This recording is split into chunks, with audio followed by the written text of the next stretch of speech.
How does tax apportion work for real estate in a trust when real property of the client extends to multiple states? Okay, that's a great question.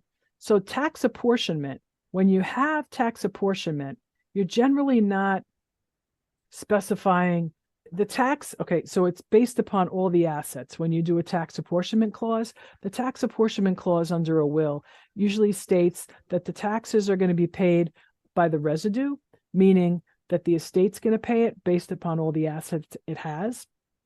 So if there is tax due in a jurisdiction, then it's and you say that the taxes are apportioned and paid out of the residue, then what happens is that the residue pays that tax to that particular state, whether it goes to New York or New Jersey or another state where there's tax, right?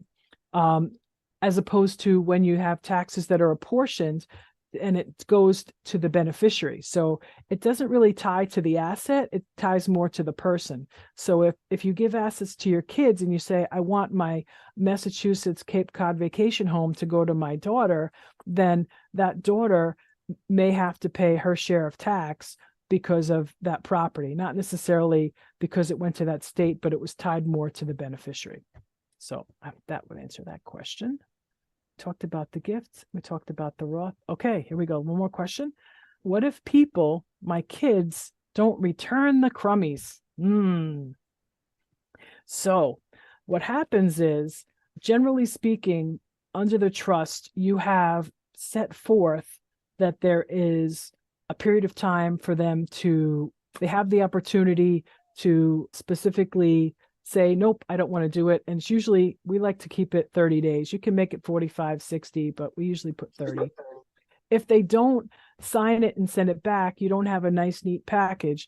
But under the trust, it'll state, when you send the crummy letters, you send also a portion of the trust so that they can see the language, so that they'll recognize that if they don't return the crummy power, if they don't say anything, that crummy power will lapse, and that they will not have the right, and then the money will still be.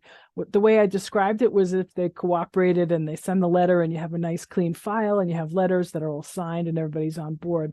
If they're just not cooperative and they don't sign, the power will lapse after a fixed period of time if you write it that way in the trust, which is what we often do. And then essentially you're in the same position, then the money's there, the gift is complete, and the trustee can use the money for the life insurance premium, or, you can use it becomes a completed gift and your annual exclusion powers can be used. So